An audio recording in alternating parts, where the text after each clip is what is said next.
সকাল সবাইকে। তোমরা সবাই কেমন আছো? আশা করছি সবাই ভালো আছো।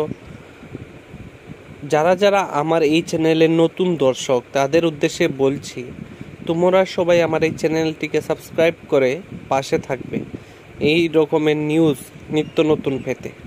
চলুন আজকে আমরা দেখি প্রতিবাদী কলমে কি প্রকাশিত হলো, যা সত্যি অবাক করে দেওয়ার মতো কাণ্ড। ফাঁদে সিপিডব্লিউডির 7 আধিকারিক। ধ্রিম ধ্রাম ধ্রুম। বাংলা অভিধানে এই 3টি শব্দের আক্ষরিক ব্যাখ্যা না থাকলেও বিকট কোনো আওয়াজকে বোঝাতে গেলে এই শব্দগুলো হামেশাই ব্যবহৃত হয়। বুধবার ভোর রাতে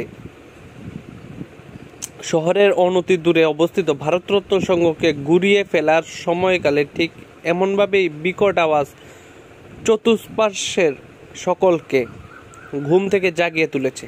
তখন ঘড়ির কাঁটায় রাত প্রায় 3:30। ঘুম থেকে উঠে কোথায় কি হয়েছে বুঝার আগেই বুলডোজারের আঘাতে রীতিমতো চূর্ণ বিচূর্ণ হয়ে গেছে ক্লাবঘরটি। রাজ্যের সুবিশাল ক্লাব ইতিহাসে এই ঘটনা নজিরবিহীন। ওই ক্লাব তথা সংঘের সঙ্গে এমন বহু রত্নরা জড়িয়ে ছিল যে প্রশাসন রীতিমতো বাধ্য হয়ে কঠোরতম পদক্ষেপটি গ্রহণ করেছে। খুন, জুয়া, অবৈধ অর্থ লেনদেন, সরকারি কাজে নিগো বাণিজ্য থেকে শুরু করে নানান অসামাজিক কার্যকলাপের ঠিকানা হয়ে উঠেছিল ওই ক্লাবঘরটি। নামে ভারতরত্ন সংঘ হলেও কাজে আসলে এই সংস্থা এলাকায় ভারত ত্রাস সংঘ হিসেবে চিহ্নিত পরিচিত পেয়েছিল। জেলার জেলাশাসক, জেলার পুলিশ সুপার, রাজ্য পুলিশের গোয়েন্দা প্রধান, সংশ্লিষ্ট মহকুমা শাসক, স্থানীয় থানার ওসি সহ একাধিক সরকারি আমলাদের উপস্থিতিতে যখন ক্লাবঘরের গায়ে প্রথম বুলডোজারের ব্লেডের ধাক্কা গিয়ে লাগে তখন রাত 3:20।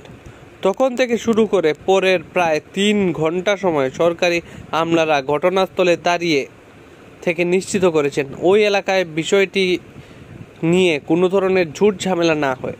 এই অবধি যা বলা হলো তা সামাজিক মাধ্যমের দৌলতে সকলেই ইতিমধ্যে জেনে গেছেন। কিন্তু এখনও রাজ্যবাসী যে খবর পাননি এবং সেই সূত্র ধরে প্রতিবাদী কলম পত্রিকা অন্দর খবর হলো আগামী কয়েক সপ্তাহের মধ্যে শহরের আরও 1-2টি ক্লাব গুড়িয়ে যেতে পারে। থামুন, এখানেই শেষ নয়। আগামী কয়েক সপ্তাহের মধ্যে সিবিআই, ইডি, রাজ্য পুলিশ সহ সংশ্লিষ্টদের জালে উঠতে পারেন 6 থেকে 7 জন সিপিডব্লিউডি আধিকারিক। সূত্র বলছে ওই আধিকারিকরা একজন 150 থেকে 400 কোটি টাকা পর্যন্ত বানিয়ে ফেলেছেন। সিপিডব্লিউডির নিগো বাণিজ্য ওই 7 জন আধিকারিকের কালো টাকা আমদানি ইতিমধ্যে রাজ্যের গোয়েন্দা বিভাগের তীক্ষ্ণ নজরে রয়েছে বলে খবর।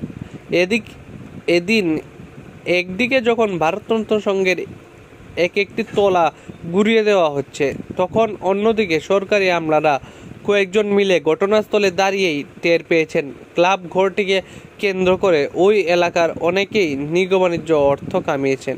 এদিন সকাল সকাল প্রচুর সংখ্যক উৎসাহী জনগণ এবং এলাকাবাসীদের মধ্যে অনেকেই এসে তাদের এতদিনকার পরিচিত ক্লাবঘরের ভগ্নাংশ দেখতে গেছেন। কেউ কেউ জেলাশাসক বিশাল কুমার এবং অন্যান্য জেলার পুলিশ সুপারকে রীতিমতো করমর্দন করে ধন্যবাদ বলে গেছেন।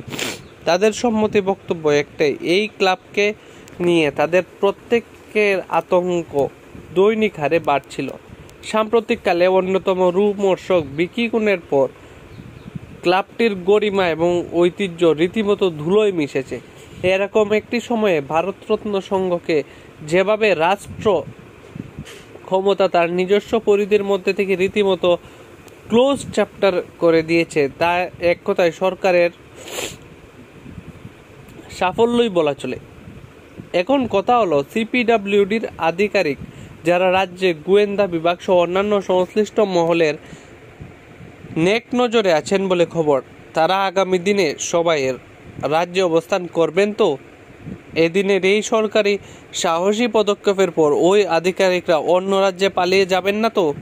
দিনের পর দিন সিপিডব্লিউডির বিভিন্ন কর্মকাণ্ডকে ঘিরে ওই এলাকার রীতিমতো ত্রাস বয়ে গেছে।